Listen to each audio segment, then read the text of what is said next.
sommes ensemble pour commenter l'actualité, évidemment, comme tous les jours, avec Jonas Haddad, vice-président de la région Normandie. Vous êtes également avocat.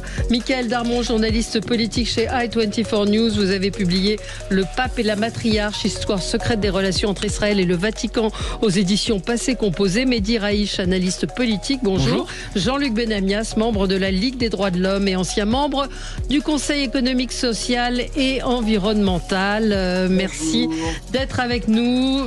Budget, 40 milliards d'économies supplémentaires. Où va-t-on trouver ce pognon de dingue qui nous manque? 12 agents français contraints de quitter Alger. La riposte graduée n'a visiblement pas fonctionné. Je vous rappelle quand même que vendredi, en visite au Salon du Livre, Emmanuel Macron était très confiant sur une libération de Boualem Sansal, ou en tout cas il l'avait tourné de façon un petit peu alambiquée en disant à une certaine forme de liberté. Et nous parlerons de la fin de vie. Enfin bref, beaucoup de sujets avec vous. Commençons avec vos coups de cœur et vos coups de gueule. Jean-Luc, on va commencer avec vous. C'est un coup de cœur pour un documentaire, un coup de cœur que je partage.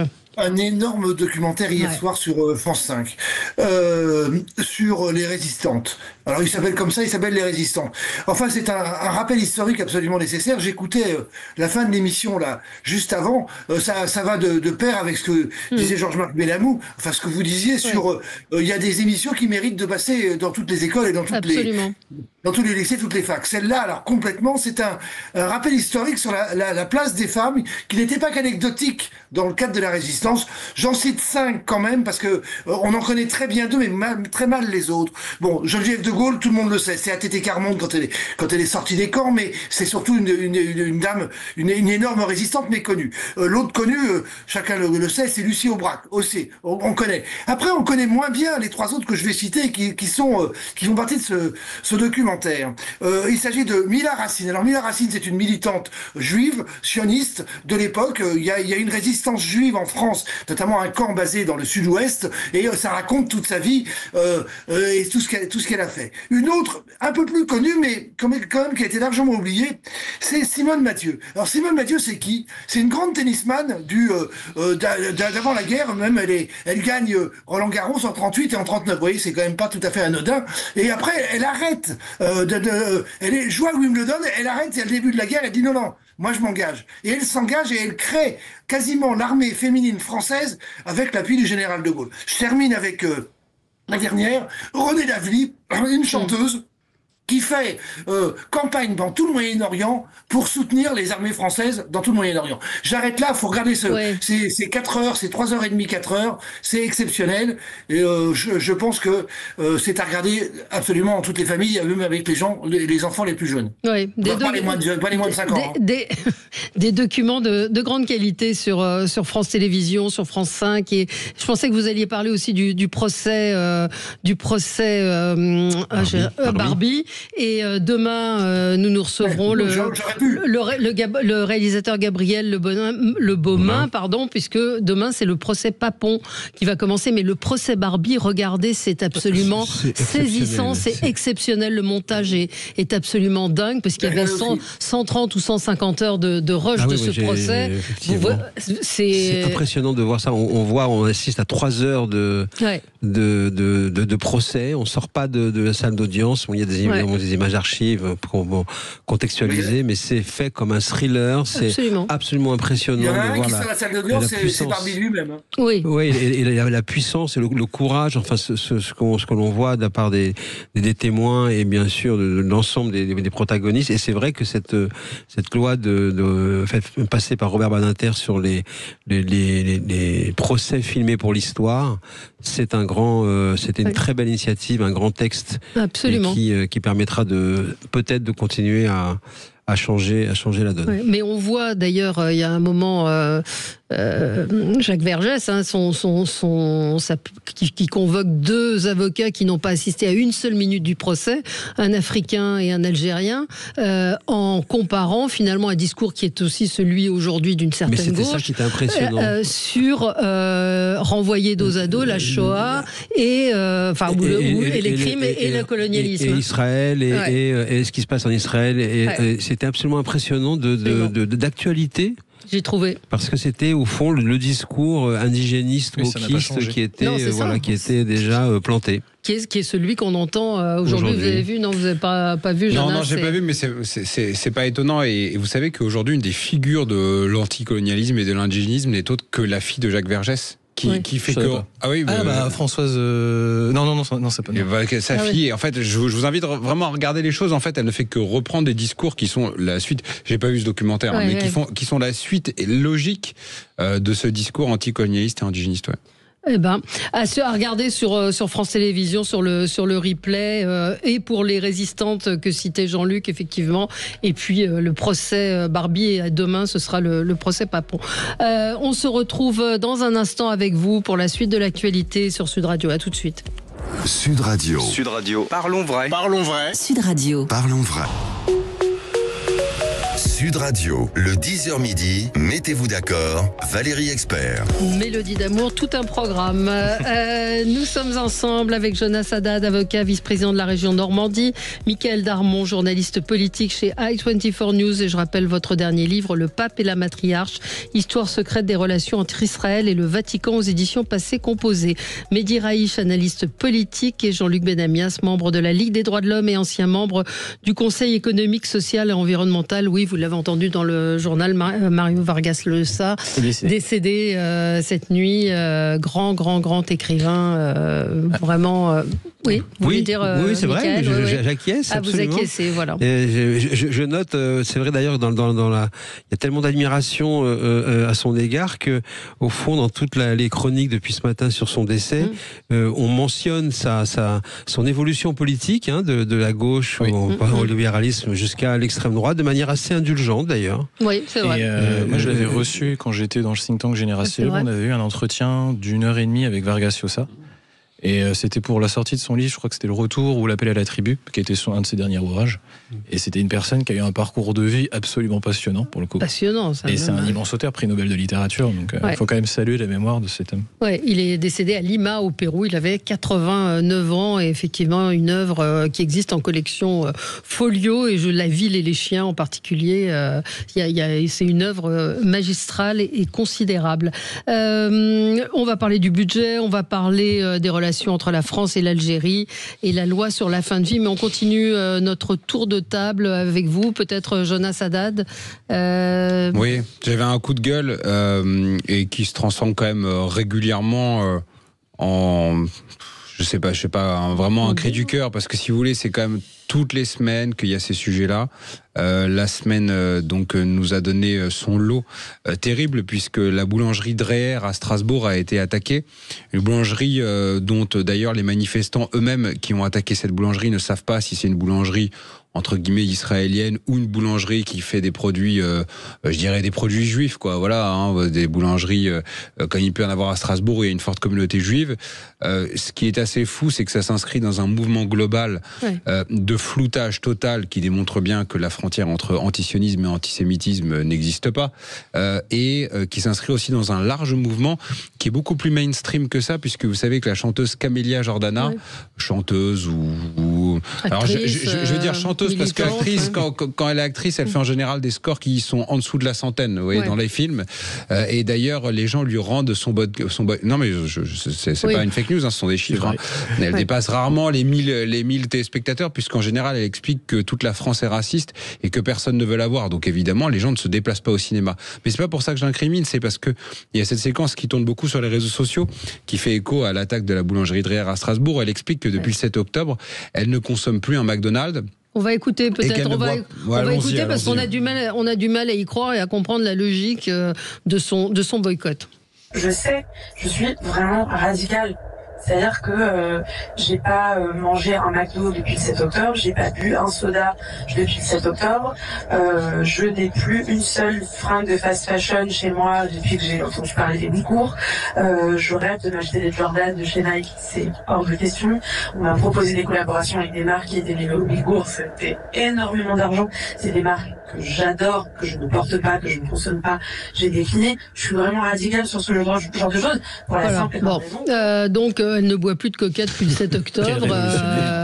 Voilà. Mais grand bien lui fasse. Il y a un tweet qui m'a fait sourire de quelqu'un qui disait, moi aussi je suis radical, je veux qu'elle rende l'argent pour le navet La Reine-Mère, où elle a rassemblé 16 000 téléspectateurs en une semaine avec 2,7 millions de budget et 900 000 d'argent public pour son navet sur Traoré qui n'a réuni que 2 000 spectateurs. Mais j'imagine qu'elle n'a pas non plus consommé de la pâte à tartiner Almorgène qui vient d'Algérie, puisque actuellement l'Algérie nous mène une guerre sans nom à nous Français. Ouais.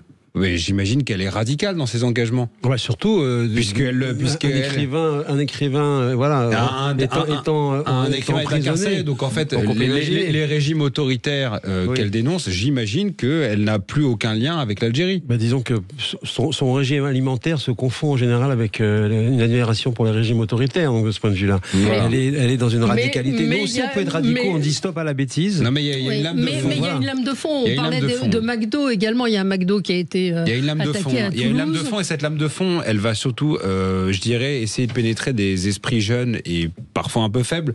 Pour expliquer très rapidement, c'est que certains considèrent que comme McDonald's ou Coca n'ont pas, ce qui est fou quand même, n'ont pas dénoncé la politique israélienne, ou alors auraient des actionnaires. Alors bien évidemment, on en revient là à une bonne vieille forme d'antisémitisme des actionnaires juifs, puisqu'évidemment ce sont les juifs qui contrôlent le monde et l'économie. Et bien dans ce cas-là, il faudrait boycotter ces multinationales. Ce qui est dingue. D'ailleurs, il n'y a pas que eux qui l'ont dit. J'insiste, par exemple à Marseille, Delogu, l'éminent Delogu, qui a aussi appelé au boycott des McDonald's et à aller plutôt vers d'autres formes alternatives. J'imagine qu'il doit certainement parler d'autres gastronomies. Ouais. Mais bref, on voit bien que globalement, on est sur une guerre culturelle, il faut le dire, qui mène finalement à des agressions violentes contre des commerçants qui n'ont rien demandé, si ce n'est de proposer des pâtisseries, quoi. Ouais. On est chez les fous. Ouais. Oui, c'est les fous, faut les enfermer. C'est une version alimentaire du campisme qu'on a vu se démarrer dans le milieu universitaire et le milieu académique, où par définition maintenant il faut choisir un camp et dans sa globalité, et donc surtout décider que le camp d'en face il est absolument nuisible, néfaste, et qu'il n'y a aucune nuance possible. Moi, je maintiens, et je trouve ça se confirme malheureusement au fur et à mesure que le temps passe. Le 7 octobre, c'est effectivement le début d'une radicalité de la bêtise, et pour reprendre, pour mettre en résonance avec les propos de cet artiste, enfin supposé, et surtout c'est le moment, on voit bien, où de plus en plus l'idéologie remplace la connaissance, remplace la nuance, remplace la tempérance, remplace la tolérance. Donc c'est la mort de l'esprit critique. On est dans une sorte d'enfermement. C'est une sorte de Game of Thronesisation du monde, chacun dans des maisons qui s'affrontent et qui doivent se combattre à mort. D'ailleurs, hier, ce qui est intéressant, ce que je l'ai retweeté, il y a donc Émeric Caron, qui a retweeté une personne qui dit, je cite dans une vidéo, « Il existe deux types de sionistes. Le premier assume pleinement son engagement et se revendique comme tel. Le second agit de manière dissimulée avec une approche sournoise. » Donc là, on est typiquement dans le juif éternel. Donc il manquerait plus que les juifs contrôlent les banques et on y est parfaitement. Donc pensons à Jean-Luc Mélenchon qui disait que l'antisémitisme était résiduel aujourd'hui, mais désolé, c'est pas absolument pas le cas. Quand vous avez des responsables politiques comme Émeric Caron qui sont des bons moralistes, monsieur, je suis le roi du moustique, attention, les moustiques, faut les protéger, qui nous relaient des personnes comme ça, qui nous disent attention, les juifs sont partout finalement. Mais ils ne se considèrent pas comme pris en défaut. Ce sont des propos qu'ils assument pleinement. Et donc qui doivent être combattus absolument de manière ouverte et assumée également. C'est-à-dire qu'on n'est pas dans la dénonciation d'un propos sournois qui voudrait ne pas dire ce qu'il est. Non, c'est ça la grande différence. Jean-Luc, vous en pensez quoi de tout ça ? Que j'en pense de tout ça.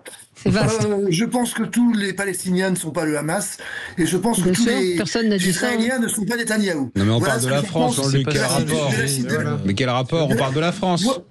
Oui, je parle du cadre général. Après, de la France, si on parle par exemple de l'agression par rapport à cette boulangerie, c'est débile, scandaleux et évidemment antisémite. Enfin, qu'est-ce que je dis ? Je vais pas le dire différemment. Après, j'essaie de reconceptualiser le cadre dans lequel nous nous trouvons sur le fait il y a des manifestations en Israël de la gauche israélienne ou des démocrates israéliens, si on veut le dire comme ça, absolument tout le temps, tous les soirs depuis plusieurs semaines. On en parle très peu en France, et je le redis, tous les Palestiniens ne sont pas le Hamas. Mais quel rapport?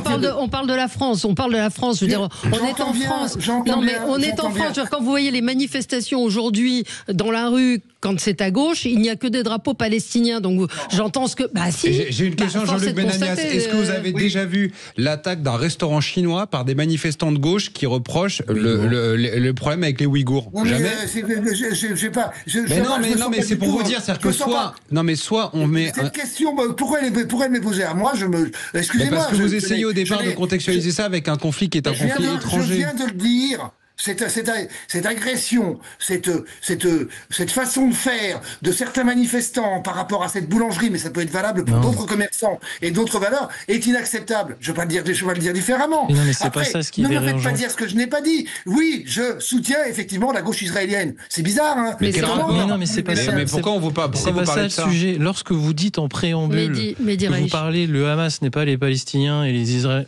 Mais quel est le rapport? C'est pas le sujet. On n'est pas là pour contextualiser ce qui se passe en Israël. C'est pas la question. Le sujet, c'est que des personnes supposées juives, ou parce qu'ils font des produits juifs, ou parce qu'on accuse cette boulangerie de faire de la production de pâtisserie juive, se font agresser. Donc il n'y a pas besoin de contextualiser avant ce qui se passe en Israël. C'est un cas qui est franco-français. Comment se fait-ce que cette chose-là arrive? Si on s'amuse à contextualiser ce qui se passe en Israël pour justifier ce qui se passe en France, excusez-moi, mais c'est qu'un problème. C'est une tentative. Je pense que c'est une tentative de la part de Jean-Luc Benamias de vouloir justement essentialiser le système, puisque en fait, ce qui motive les gens qui agressent des juifs en France, c'est qu'ils les prennent a priori comme étant des soutiens d'Israël, donc comme des soutiens du gouvernement d'Israël, donc comme des soutiens de Netanyahou et de l'extrême droite et de ce qui se passe en ce moment en Israël, et donc ça motive leur attaque. Il essaye ce que je crois comprendre, c'est qu'il essaye de faire le système à l'envers. Mais ça n'empêche pas que,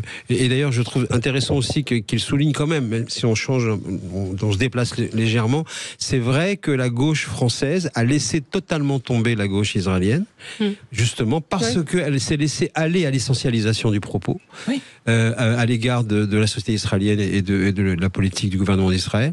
Et donc de ce point de vue-là, c'est intéressant, c'est très rare, mais c'est intéressant d'entendre effectivement ce genre de propos. Personne en France ne s'intéresse ou ne fait venir ou ne fait parler quelqu'un comme Yair Golan, par exemple, qui essaye de remonter une gauche israélienne telle qu'on a pu la connaître, qui avait fait l'accord d'Oslo, qui a reconnu justement et qui avait sans arrêt tendu la main pour qu'il y ait des accords de paix dans la région. Et c'est vrai que, pour revenir à ce qu'on dit tout à l'heure, au moins ça a le mérite de remettre un peu de nuance dans le propos, voilà, et dans la perception de ce dossier qui est perçu de manière totalement globale par des gens qui justement, notamment ceux qui sont exprimés au début, n'arrêtent pas de dire depuis des années pas d'amalgame, mais qui là sont extrêmement soucieux de pratiquer l'amalgame.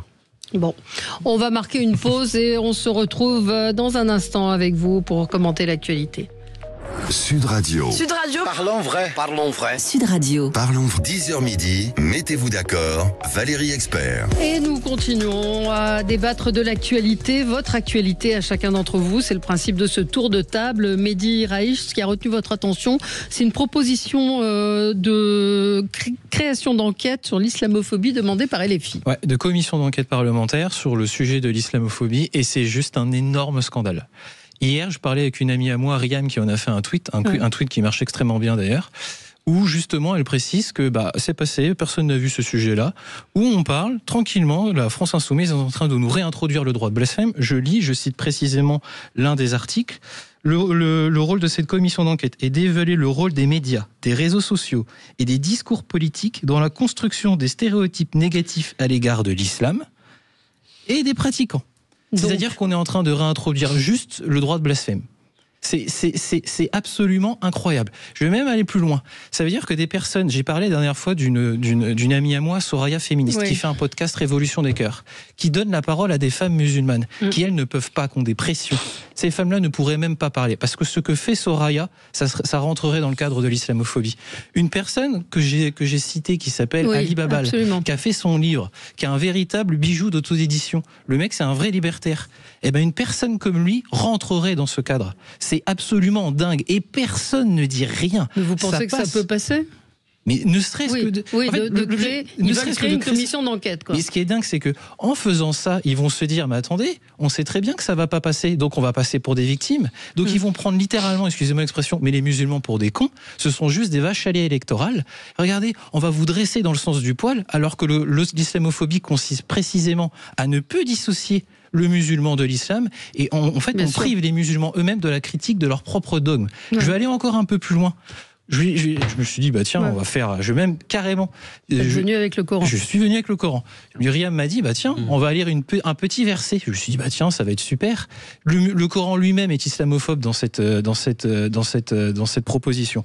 Je lis la sourate 24 de la Lumière, verset 2. Attention, accrochez-vous, ça va être sympa. La fornicatrice et le fornicateur, fouettez-les chacun de 100 coups de fouet, et ne soyez point pris de pitié pour eux dans l'exécution de la loi d'Allah, si vous croyez en Allah et au jour dernier, et qu'un groupe de croyants assiste à la punition. C'est-à-dire que toutes les personnes qui ont des relations sexuelles en dehors de leur mariage, c'est-à-dire la plupart des gens aujourd'hui, c'est 100 coups de fouet sont vivus en pays de charia. Et les filles, c'est charia compatible. Je sais même, on a dépassé le cadre un peu loin. Ah non, là, je vous assure que moi, ça me choque. Demandez à toutes les personnes, je peux vous assurer que j'en connais des dizaines, des personnes qui font un travail admirable sur les réseaux sociaux, sur YouTube, des apostats de l'islam, qui reçoivent des menaces de mort sans arrêt, qui sont sur les réseaux sociaux, qui ont affaire aux imams salafistes, qui leur parlent. Il n'y en a pas un qui est capable de gagner un débat face à ces gens-là. Je vais en citer 3. Il y en a un qui est une personne que j'admire personnellement, qui s'appelle Jack Le Fou. J'incite toutes les personnes à aller voir sa chaîne YouTube. Il a des milliers et des milliers d'heures de débats avec des imams salafistes, avec des imams, avec des musulmans, auxquels il confronte la rationalité. Il n'y en a pas un en 15 ans de débat qui a réussi à le mettre KO. Pas un seul. Il gagne à chaque fois. Toutes les personnes qui osent introduire ce sujet de l'islamophobie en France, ce sont des personnes que je considère comme complices. C'est invraisemblable. Allez voir une personne comme Riam de Chesvitz, c'est aussi sa chaîne YouTube, qui parle sans arrêt de la violence de l'islam faite aux femmes. Allez regarder une chaîne comme celle d'Amir Aposta, qui est aussi un ami à moi, qui fait un travail extraordinaire. Et si vous détestez ce sujet qui est mal appris dans l'espace public, qu'est l'islamophobie, qu'est l'islamisme, l'islam politique, le radicalisme, personne n'a jamais réussi à définir ces termes. Je vous incite à lire ce livre, à l'acheter, diffusez-le. C'est précisément ce qu'il faut faire, déconstruire le texte. Et les musulmans, ils doivent avoir droit à cette critique. Moi, j'aime les musulmans, c'est l'islam que je critique. Sauf qu'ils n'y croient pas. Sauf qu'ils vous disent c'est pas la vérité. Mais le sujet, c'est que LFI veut réintroduire le sujet du blasphème. C'est-à-dire que quand, par exemple, moi je parle d'islam, ou que je sais pas, une chaîne comme Sud Radio, ou qu'une personne sur Twitter s'amuse à parler d'islam, il suffit de juste dire quelque chose de mauvais et on rentre dans la punition de l'islamophobie selon LFI. C'est un crime. Je ne sais pas si on se rend compte. Alors c'est intéressant, c'est parce que c'est effectivement un sujet qui va au très fond de ce qui se passe en ce moment au sein de la société française et qui explique aussi une partie de la colère et l'irritation du corps social français. En fait, on assiste à la conjonction depuis déjà des années entre effectivement une génération de la gauche morale et moralisatrice qui n'accepte pas et qui considère que, par exemple, il est interdit de critiquer une religion parce qu'on blesse le croyant. On blesse un croyant, avec justement ce que vous décrivez, cette démarche justement de l'islam et de l'approche anti-blasphème.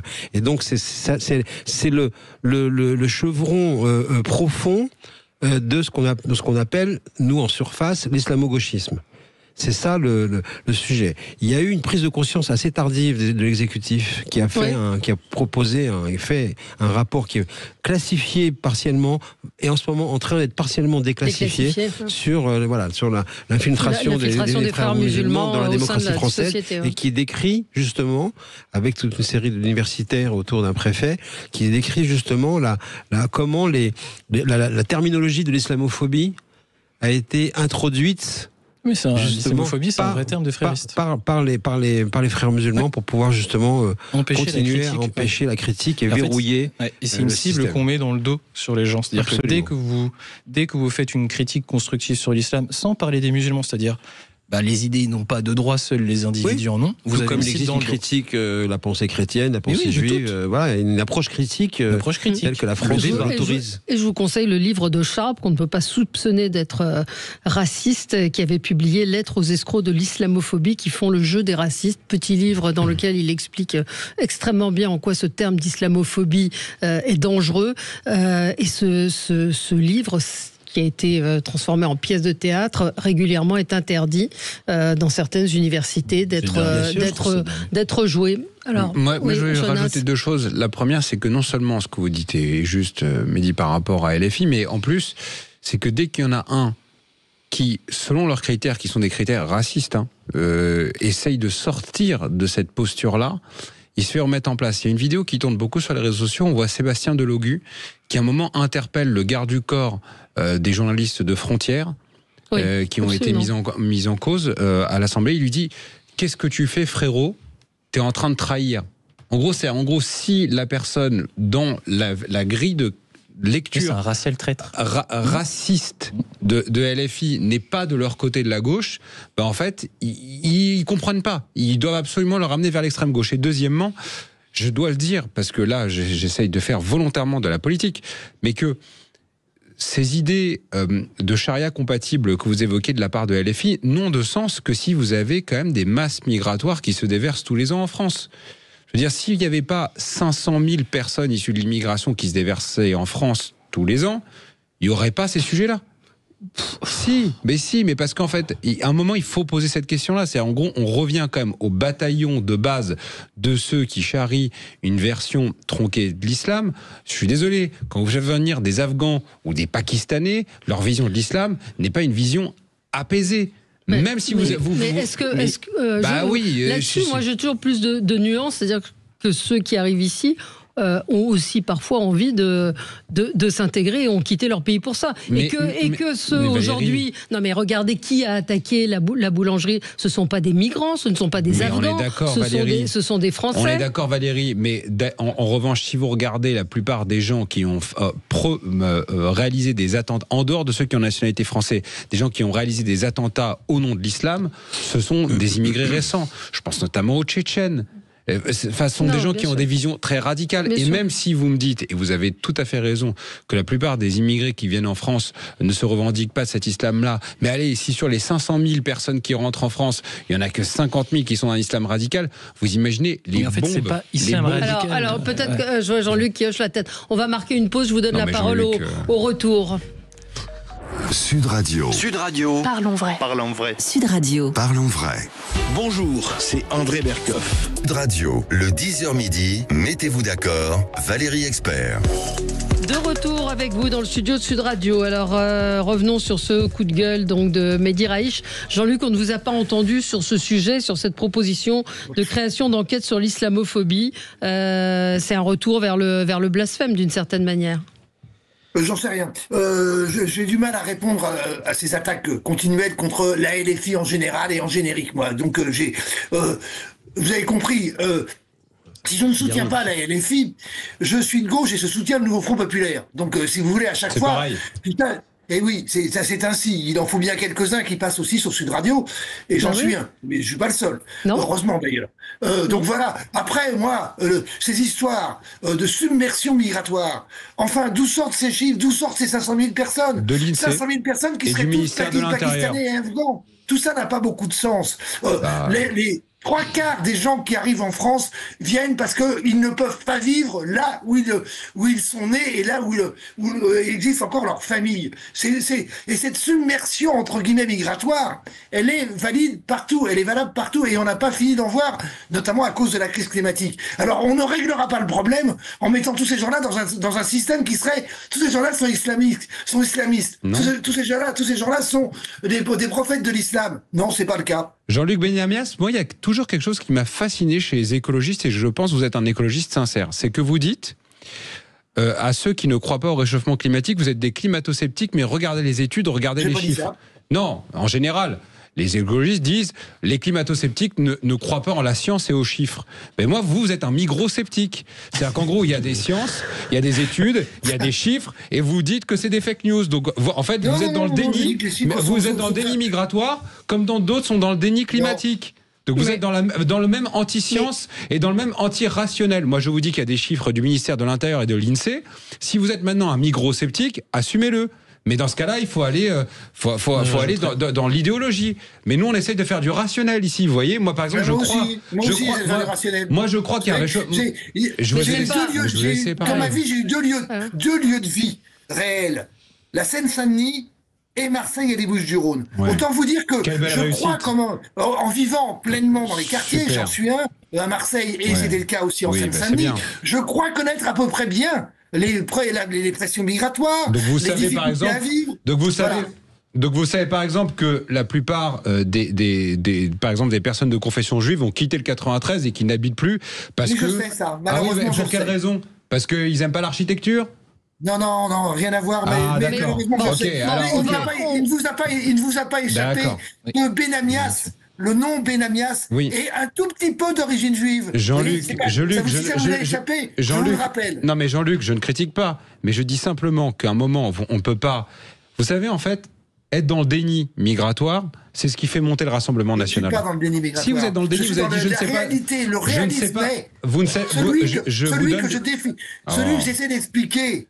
Et c'est ça la difficulté, c'est que les migrations, d'ailleurs ça existe depuis des millénaires, et que rien ne peut les arrêter si on ne développe pas l'ensemble de l'humanité. J'interviens vite fait parce que je suis pas là. Mon sujet à moi, c'était pas le sujet migratoire, c'est un autre débat. Et j'invite juste à deux petites réflexions, et c'est aussi une invitation par la suite. D'une, l'islam n'est pas une race. Donc, rentrer ça dans la case du racisme, c'est totalement incohérent. D'ailleurs, notre propre constitution consacre la lutte contre les discriminations. Donc, en fait, toute atteinte faite à des musulmans, c'est une discrimination. Donc, le terme d'islamophobie à mêler musulmans et islam n'a aucun sens de base. C'est un fourre-tout politique. Dernier point. J'invite tous les députés de gauche à m'expliquer à moi ou à un apostat de l'islam, comme par exemple Ali Babal, ce qu'est l'islamophobie et ce qu'est l'islamisme. Je les invite vraiment qu'ils organisent un débat. Il y a eu le sujet la semaine dernière avec l'after-foot qui s'est pris une vague de haine absolument incroyable avec Caroline Yanan. J'invite les Mathilde Panot, les Bompard, les Delogou, les David Guiraud qui fait toujours le malin sur ce sujet, à aller leur expliquer en face ce que c'est. Vraiment. C'est la haine de l'islam. C'est islamophobie. On a le droit de détester une idée. On a le droit de détester une idée. C'est pas parce que je dis que le communisme c'est de la merde que je dis que Fabien Roussel en est une. C'est pas parce que je dis que la politique de Macron je n'aime pas que tous les Français sont des cons. C'est bien ce que l'on dit tout à l'heure, c'est-à-dire que tout cela vient bien, une fois de plus, souligner la mort de la nuance. Oui, complètement. La mort de la capacité d'être dans un discernement subtil. Et quelque part une forme je dirais, d'esprit rationnel français qui est totalement combattu en brèche par des idéologues qui considèrent que il y a ennemi et incapacité de pouvoir discerner ce qui se passe en face. Moi, ce qui m'étonne un petit peu, alors peut-être que vous pourrez me répondre, Jean-Luc, je ne sais pas très bien comment l'exprimer, c'est cette espèce de fermeture de la pensée finalement chez LFI. Quand on peut penser ce qu'on veut de frontières, trouver que c'est un torchon d'extrême droite, mais comment est-ce qu'on peut justifier l'interdiction d'un journaliste dans l'enceinte de l'Assemblée nationale ? Et son agression. Comment est-ce qu'on peut, par le biais de cette proposition de commission d'enquête, vouloir restreindre la parole ? Je veux dire, comment la gauche est devenue une sorte de censeur ? La provocation de ce journal qui s'appelle Frontières me paraît avoir été. Mais interdisons-le. Ils ont bien réussi leur coup. J'ai pris des coups dans le ventre. Mais où est la preuve ? Je ne suis pas là pour défendre la LFI. Non, mais la gauche, cette parole de gauche. C'était l'ensemble de la gauche qui a participé. Devant, quels étaient les députés qui étaient en action devant? C'était pas la LFI, c'était des députés du Parti communiste et du Parti socialiste. Non, mais la gauche, parlons de la gauche en général. C'est-à-dire comment la gauche aujourd'hui est devenue une forme de censeur. Comment cette gauche aujourd'hui veut mettre des barrières à l'humour, mettre des barrières à la liberté d'expression. Enfin, voilà. Si. Je ne veux mettre aucune barrière à la liberté d'expression, aucune barrière à l'humour. Je ne pense pas être le seul à gauche, dans toutes les formations de gauche qui existent, heureusement il en existe beaucoup, qui ne défendent pas toutes les positions parfois extrême de la LFI, voilà, enfin bon, clairement. Mais mélanger tout ça en disant, voilà, maintenant, la LFI, c'est toute la gauche est représentée par la LFI, ça n'est pas le cas. Bah si, voilà. Parce qu'en fait, à un moment, quand il va y avoir des accords électoraux, comme ça a été le cas la dernière fois, les uns et les autres vont se coucher. D'ailleurs, j'en appelle peut-être aux auditeurs socialistes. Vous savez qu'il va y avoir le grand congrès socialiste pour savoir qui sera le nouveau. La ligne de fracture principale entre Faure et les autres, c'est de savoir est-ce qu'on est pour ou contre LFI. Vous avez choisi votre camp, qui est l'accommodation avec l'ultra-gauche, au moins vous l'assumez. Ce qui n'est pas le cas, des autres. Et deuxièmement, si j'en reviens sur l'histoire de ce qui s'est passé avec Frontières, imaginons juste un instant l'inverse, d'accord, qu'il y ait des journalistes de l'Humanité. Oui, mais c'est scandaleux aussi. À l'Assemblée, et qu'il y ait des députés de droite qui disent maintenant on veut plus de l'Humanité et qui commencent à mettre des coups dans les journalistes de l'Humanité. Mais tout le monde serait scandalisé. Et à juste titre. Et là, on essaie de minimiser des choses qui se sont passées dans l'enceinte même de l'Assemblée nationale. Quand on fait émerger la culture racaille, parce que Delogu, je rappelle, lorsqu'il y a eu les dépouillements pour l'élection du président à l'Assemblée, qui fait quand même un tête-tête avec un autre député. Oui, mais qu'est-ce que sont ces gens ? Jean-Luc Benamias, vous qui êtes quelqu'un d'engagé, de sincèrement engagé, comment vous pouvez tolérer des comportements pareils ? Je ne tolère aucun comportement excessif et extrême à ce niveau-là. Après, j'essaie de faire la part des choses par rapport à ce qui existe en France entre l'extrême droite, la gauche, les écolos, la droite démocratique qui a du mal à exister. Je ne vous apprends rien. Encore en ce moment, enfin aujourd'hui, ce qu'on appelle l'extrême gauche radicale. Toute la LFI à ce niveau-là n'est pas extrémiste de gauche radicale.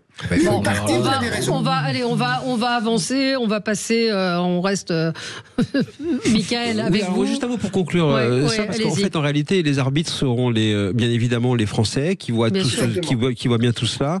Et j'en veux pour l'instant, parce qu'évidemment, on n'est qu'à 2 ans, mais j'en veux pour preuve aussi, en tout cas pour élément de réflexion, ce sondage publié aujourd'hui par l'Opinion, d'Harris Interactive, qui, une fois de plus, installe la France autour de la droite, en tout cas, les électeurs sondés, s'il y avait la présidentielle dimanche, ce serait incontestablement des candidats entre la droite et l'extrême droite qui seraient en avant, et surtout avec une gauche qui peine à émerger, qui peine à convaincre les Français, qui peine à avoir un corpus. Donc tous ces débats intra-gauche et utérins, au fond, laissent les Français non seulement froids, mais de plus en plus distanciés avec cette idée, cette famille politique qui a longtemps dirigé la France.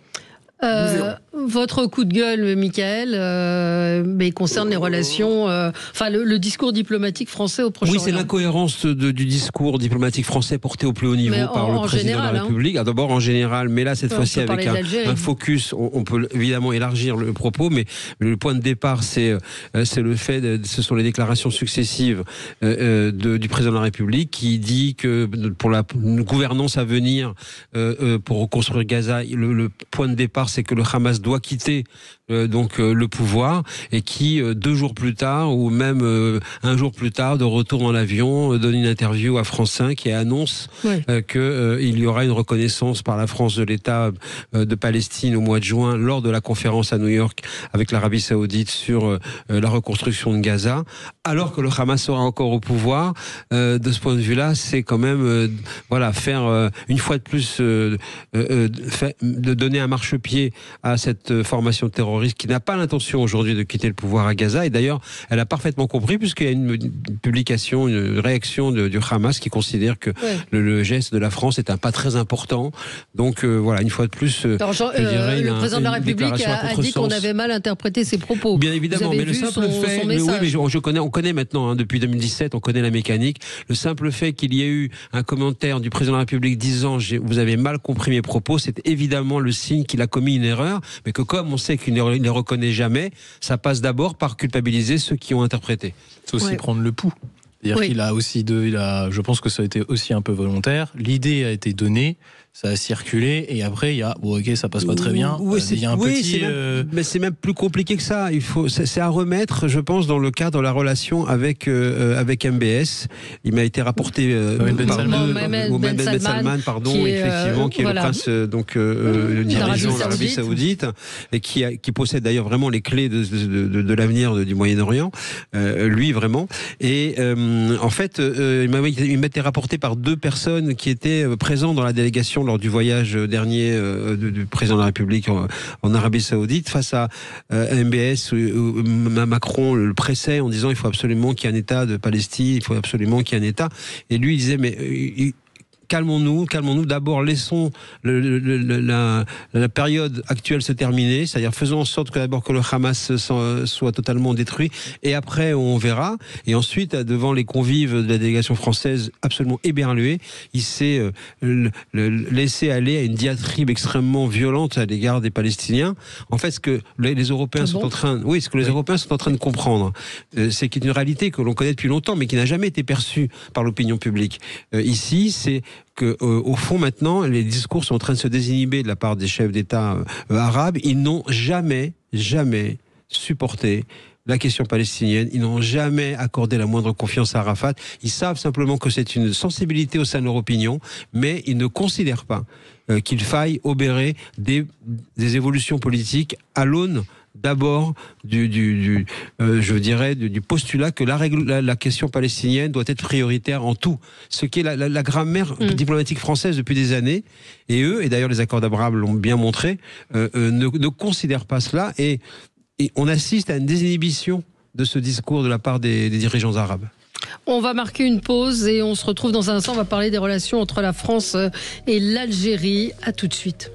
Sud Radio, votre attention est notre plus belle récompense. Vous d'accord? Valérie Expert. Alors, on n'aura pas eu le temps de traiter tous les sujets que nous souhaitions traiter, mais 12 agents français contraints de quitter Alger. Le ton est monté entre la France et l'Algérie. Pourtant, le président de la République, la semaine dernière, semblait dire que les relations s'apaisaient, que son ami Tebboune allait finalement peut-être faire un geste en direction de l'écrivain Boualem Samsal, qui, je le rappelle, est toujours incarcéré, qui semble-t-il aurait quitté l'hôpital pour revenir dans sa cellule. L'affaire, en fait, est une affaire de barbouze. C'est un influenceur algérien qui influe contre l'Algérie, qui aurait été enlevé par 3 hommes, dont l'un employé du consulat d'Algérie. Ils ont été mis en examen, et donc réponse d'Alger, peut-être Mehdi Raïch, donc avec Alger qui demande à ce que 12 personnes quittent le consulat. Ce matin, 12 agents français quittent le consulat, l'ambassade de France à Alger. On a déjà eu ce débat plusieurs fois, mais je pense j'aimerais ce rapport de force, je le conteste pas, mais pour moi on n'a pas les armes. Je le redis à chaque fois, Tebboune, il s'amuse. Oui, on a un peu l'impression que ça donne. Mais oui, je connais bien la situation en Algérie personnellement. Je vous assure que là-bas, pour eux, c'est un jeu. Le gouvernement algérien, c'est son épreuve de force. C'est un peu son épreuve du feu, d'ailleurs. Et c'est aussi sa manière d'exister, aussi bien sur la scène internationale que vis-à-vis de sa propre population. C'est une question aussi de politique intérieure. Donc, ils vont pourrir la situation au maximum. Donc, moi, ça me surprend qu'on soit encore surpris, pour être honnête, de la situation. Alors, donc, Jean-Luc, sur ces relations en montagne russe, avec l'Algérie, avec Retailleau qui prenait la méthode forte, qui n'a pas été écoutée. Est-ce qu'on a les moyens, comme le dit Mehdi Raïch, et donc cette nouvelle affaire qui tend un peu plus les relations? Oui, je sais pas. Clairement, je l'ai déjà dit sur cette antenne. À un moment donné, je pense que les Algériens ne sont pas nos ennemis. On n'a pas réglé, on n'a jamais réglé. J'apprends rien à personne en disant cela. L'après-indépendance de l'Algérie. Voilà. Alors, il est temps de faire mettre tout ça vraiment à plat. Voilà, après j'écoute le président de la République dit un truc, c'est comme beaucoup de trucs qu'il dit d'ailleurs, globalement c'est pas suivi des faits. Je conçois bien et je vois bien que Tebboune, le président algérien, joue avec, s'amuse un peu, pas mal même d'ailleurs, avec ce qui se passe avec la France. Voilà, après, je le redis, je pense que nous avons tout intérêt à commencer à régler la question algérienne, franco-algérienne, et de remettre les choses totalement à plat. Voilà, je pense qu'il y a un certain nombre d'intellectuels français spécialistes de l'Algérie, ou algériens spécialistes des relations entre l'Algérie et la France, qui seraient capables de redéfinir un peu les relations normales qu'il devrait y avoir entre l'Algérie et la France, car il s'agit bien d'une chose, c'est retrouver des relations normales. Moi, je pense qu'en fait, surtout, il y a une partie de la classe politique française qui devrait s'offrir une bonne séance de psychologie lacanienne, puisque Lacan disait que le réel, c'est quand on se cogne dedans. Et j'ai l'impression que toute une partie de la classe politique française n'a toujours pas compris qu'un pays qui a une telle hostilité vis-à-vis de notre pays n'est pas un pays ami. Je rappelle quelques faits, bien évidemment. La dernière fois que le président de la République, Macron, est allé en Algérie, le lendemain, le couplet anti-français était restauré dans l'hymne national algérien. Qu'est-ce que vous voulez de plus? Est-ce que vous avez, Jean-Luc Benamias, un autre pays dans lequel il y a un couplet anti-français dans son hymne national? Qu'est-ce que vous voulez de plus que lorsqu'on va dans des manifestations officielles, on change la langue française pour l'anglais? Et qu'est-ce que vous voulez de plus qu'un écrivain qui devrait être soutenu par toute la gauche est encore emprisonné, a été condamné à 5 ans de prison parce qu'il avait un avocat qui était juif, Monsieur Zimré? Qu'est-ce que vous voulez de plus pour réaliser enfin et sortir du déni? Je l'ai déjà dit sur cette antenne, j'ai signé immédiatement la pétition de libérer. Oui, mais qu'est-ce que vous voulez de plus alors dans ce cas-là? Qu'est-ce que vous comprenez pas? Alors comment vous pouvez... Je pense que toute l'Algérie, encore une fois, n'est pas forcément d'accord avec son président. Mais c'est pas le sujet. Ça n'a rien à voir. C'est pas le sujet. Ça n'a rien à voir. Qui sont des traditions totalement différentes de ce qu'on connaît avec une grande majorité des Algériens. Enfin, tout ça me paraît clairement.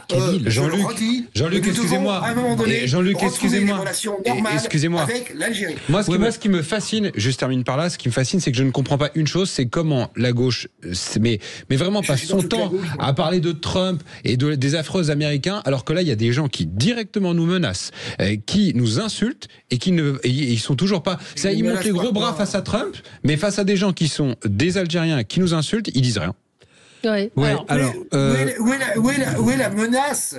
Je veux bien croire qu'il nous insulte, mais où est la menace? Il y a 2 ressortissants qui viennent d'être expulsés. Non, mais indépendamment de ça, mais puisqu'on parle beaucoup dans les propos, surtout de Jean-Luc Benamias, qu'il faut retrouver une relation normale, je dirais que la première des relations normales à retrouver, c'est que l'Algérie retrouve une relation normale avec son peuple.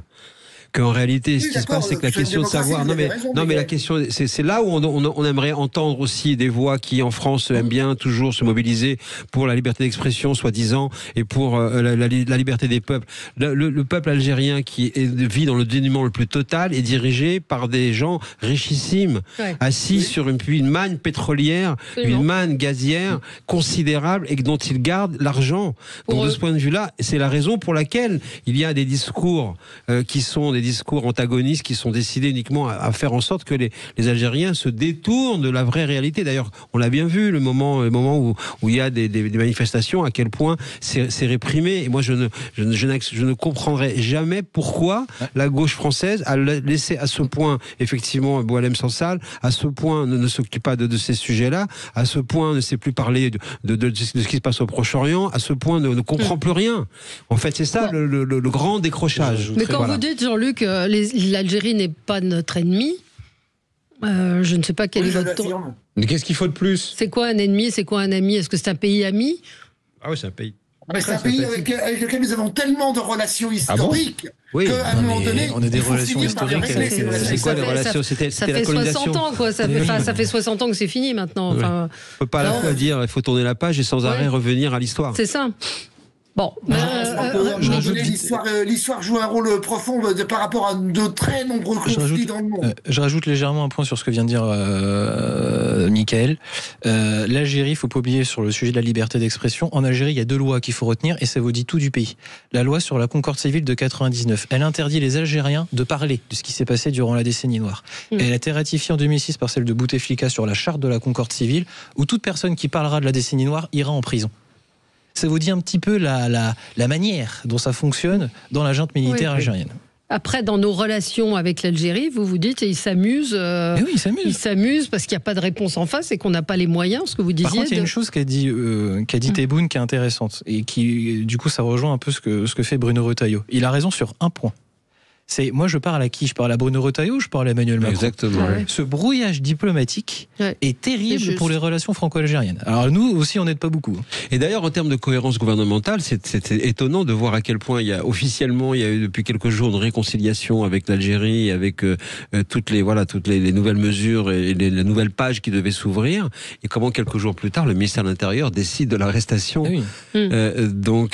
Alors qu'on sait bien que dans cette affaire, Bruno Retailleau a été mis de côté justement parce que ce que vous venez de dire, il y a eu une incohérence, un dialogue qui s'est renoué au plus haut niveau, et voilà que le ministère de l'Intérieur remet une pièce dans la machine et finalement redégrade l'état des relations. Donc là aussi, il s'est passé des choses au sommet de l'État français. Mais moi, je résume ça souvent d'une seule phrase, c'est que Emmanuel Macron ne parle pas l'arabe.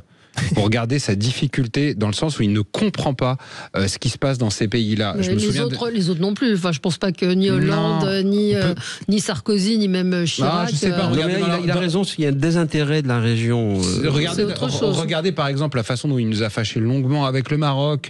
Regardez la façon dont ils sont comportés au Liban, dans lequel ils ont cru voir au SS 117. Vraiment, il est arrivé, il leur disait bon les gars, je vous donne 24 heures pour régler tous vos petits problèmes là au Proche-Orient, et puis après je reviens et j'espère que tout sera réglé. Les copies dans 15 jours. Voilà, je pense qu'il ne comprend pas ce que c'est que la diplomatie dans ces zones-là, pensant que nous pouvons encore arriver. Et dans le fond, il y avait peut-être même une forme de paternalisme là-dedans, en disant bon, vous êtes bien gentil là avec toutes vos histoires, vous allez me régler ça. Et les gens lui disent mais attends, mais jamais de la vie. Nous, on fait notre histoire et on a le rapport à la France dont on a besoin effectivement pour justifier notre position de régime militaire, quoi. Alors, tout le monde à gauche n'est pas indifférent à Boualem Sansal. Christine Bouillot, qui est à Toulouse, me signale que Carole Delga a, depuis quelques jours, installé 2 bâches sur les hôtels de la région pour la libération de Boualem Sansal. Donc, mais tous les députés socialistes se sont abstenus pendant le vote à l'Assemblée nationale. Tous. C'est vrai. C'est vrai. Bon. Réaction, Jean-Luc, sur ce que disait Mickaël, sur ces relations franco-algériennes, parce qu'il va y avoir une escalade forcément. Si les agents français sont renvoyés, la politique veut que la réciprocité soit appliquée. Donc on va renvoyer... Je pense qu'à un moment donné, l'escalade va s'arrêter. Voilà ce que j'en pense. Par définition et par obligation de relation entre l'Algérie et la France, je l'aurais dit, voilà, il faut que à un moment donné, tout ça soit responsable. Et je pense que c'est bien une question sur laquelle les choses seront responsables. Ça ne réglera pas tous les problèmes par rapport à la dictature algérienne. Merci à tous les 4. Très bonne journée sur Sud Radio. À demain. Sud Radio. Parlons vrai. Sud Radio. Parlons vrai.